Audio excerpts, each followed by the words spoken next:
launch the Diego Martin Regional Corporation PDP program, which is a new initiative from the council where it means people-driven program where we are trying to have and create new mediums and avenues to meet the people at the grassroots on the ground. So this program, we plan to go out once a week in different districts of the region where we will sit in maxis, buses, taxis, etc. during rush hour, and we'll sit and chat with the people to develop relationships, to get new ideas with regards to development in the Diego Martin region. So the chairman, myself, and the councillors, this is the councillor for the Bagatelle area, Joey Lewis, starting today for the first time, where we'll be going down to the Diego Martin Maxi stand and taking a random taxi into town, where we will discuss different and various issues with the residents in the Maxi, find out what problems they have, what issues.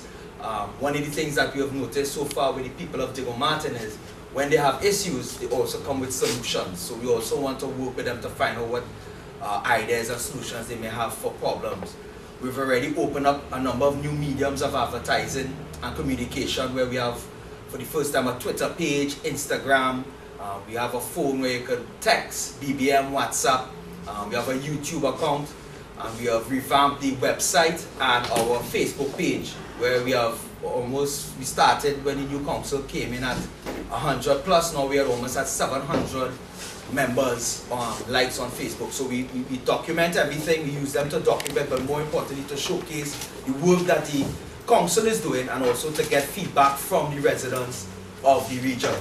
We also had, for the first time in the history of the Diego Martin Regional Corporation, we hosted our statutory meeting outside of Chambers, where we went to the Partner Village Community Center and we invited the public to come out. And again, they were given a period of time, open mic, where they were giving us suggestions, ideas, issues that they may have had. And again, that was well received from the public, and we plan to also do that every quarter. The next time we're looking at is in the Maraval area, where we will be doing the same thing, and every quarter we'll be going out to a different area to have our statutory meeting. We also plan to have town meetings in various areas as well, also quarterly, where that will be specifically set up to hear the voice of the public. So we're really making an effort. It was promised in our manifesto during the election, and Diego Martin region, the corporation is ensuring that we stick to that. So we're just opening up new mediums of advertising and new mediums of communication for the public. What is this initiative going to cost? There's no cost. It's free. The cost of the transport, the travel, the taxi fare, bus fare, right? We're going to be doing it in Parliament, where you know the Land Rover, Land Cruisers. We're going to go up the hill Parliament, talk to the people while they're going up. So there's no cost. It's just it's an hour, half hour. People are stuck in traffic, and we want to utilize that time, but it's usually dead time, just to get feedback and hear what they have to say and get ideas from the people out there. So it's going to be on a 10-week cycle, the first pilot, because there are 10 districts, 10 councillors. So we started in Bagatelle, we do Carenage, Diamond Vale, Parliament, as I said, and so on. One of the major problems in this Diego Martin region is flooding. And I think most of the residents are going to have that, you're going to hear that complaint. Do you all plan to continue projects from the previous chairman, like in Silton Rivers and stuff? How you all plan to deal with that problem? Yeah, well, it's not a matter from the previous council or chairman. In fact, the information that we've gotten is a lot of the rivers haven't been cleaned or desilted for the past 3 years. This, from day one, this council has said flooding is our #1 priority, and we have embarked on a campaign where we are trying to clean every drain that is under the Diego Martin region. And a lot of people don't know or are aware there are 512 drains that are under our jurisdiction.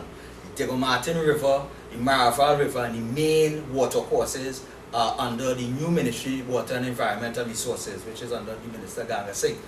And we've been having meetings. We had a meeting for the first time with them last week since we've been in council. We've been trying to get in contact with them for a while since we took office. And we finally got in contact with them, and there's a lot of work to be done on there, because as you know, although we may clean the 500 drains, which we plan to do in the dry season, the arteries of the main water courses, if they are clogged and not desilted and the bush isn't cut, we will have problems. So we're going for the low-lying fruit. The drains won't and the rivers won't clean previously. We are targeting, our main focus is to get all our drains clean and to push to ensure that the water and environment clean their main rivers. We're also working with the Ministry of Works for retaining walls and any banking that they may have to do, and they as well are doing a lot of work with regards to putting up walls along the rivers, fixing the rivers, etc. It's good to see that you're going to do the retaining walls, because I heard a lot of people complaining about in the back of the river there was some walls that came down because of floods, and you even had like the baskets that were set up, but apparently they didn't do nothing. Yeah. Right? Oh, with the current situation not going on, right? Diego Martin has been known to have quite a few of those kind of problems. You heard any issues concerning that, or you have any suggestions concerning that? Well, as you know, we have a small municipality police force here. I think it's maximum 14 at any given time. The corporation, the Diego Martin Corporation, is trying to assist on that aspect, where we are setting up a number of initiatives, and you will be invited to that in March. Mid-March, we're launching the Diego Martin Regional Co-op Youth Scholarship Program, where we want to target the young people in areas that have issues with regards to crime. We're starting it off, we have partnered with the Chess Foundation of Trinidad and Tobago.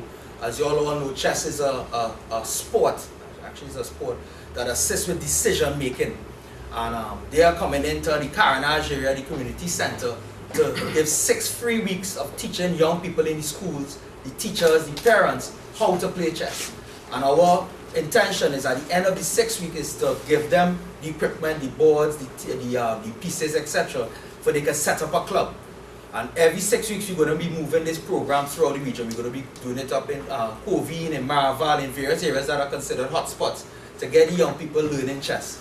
We also have a number of initiatives. We have teamed up with Little Spartans Basketball Academy, which is at Maple Leaf, where we're going to be taking in 4 students free from the area, from again low-income areas, to learn how to play basketball from the ages of 5 to 16. We're also talking to Sky Football Club and a number of other major national organizations, sporting bodies, regionally and nationally, to work with us to get young people who may not have had the opportunities to attend and learn these sporting activities.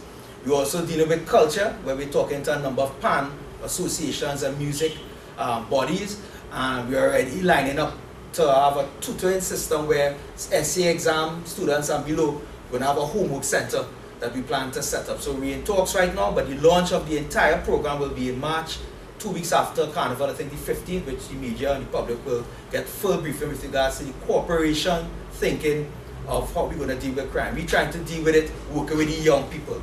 I mean, I myself and the councillors can go out there and police. I think the police is trying their best right now. West End, we have constant meetings and communication with them.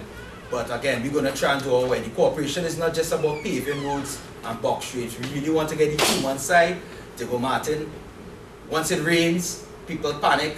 We have the issues with crime. We're trying to do our best with the budget that we have to try and alleviate those 2 problems. You ever thought of maybe partnering with national security for an amnesty maybe or something like that? No, you haven't. That's a good idea. Something that we could look at in the future. Yeah, we also have the Diego Martin Recreation Ground, which is the largest recreation ground in the area. As you would know, it has been left there unattended. The pavilion is yet to be built. We have the indoor facility, that is the adjoining lands there behind the Diego Martin Recreation Grounds. So what you have seen throughout the country, that other areas are being developed. The Ministry of Sport Company, they are building recreation facilities, and Diego Martin seemed to have left out, because Diego Martin and I think Santa Cruz were the first areas that pilot project was brought to, and at this point in time nothing has been done by the ministry. So that is one of the areas that we'll be hoping to partner with the Ministry of Sport and the sport company in trying to bring down crime by getting our young people involved in sports. We have the Mary Boys Cricket Club that use that ground. We are without pavilion, without bathroom facilities, so we're still in a state. So we really would be willing to get the sport company and they to meet with us and treat with us having those facilities finalized. One of the good things as well is last week we were privileged to attend the opening of the Cocorite Community Center, which was a project that started under the People's National Movement and is now completed under this government. We also have the Bagatelle Community Center, which is in this area, that we are hoping that is reignited and completed as well. Because these are the kind of infrastructure that is needed to get the young people where we can utilize and house them to do different projects, to learn different trades and so on, to do tutoring, etc. So we really welcome those types of initiatives, opening of fields, lighting of fields, and finishing of the community centers that were started under the previous government. We also have the Partner River Estate recreational facilities that the lights are there, so it's just to be commissioned. So we're just waiting on TNTech and the Ministry of Public Utilities to tell us when they will light that facility, because I know the residents are waiting there patiently. So we hope between now and Carnival, probably we'll get it lit.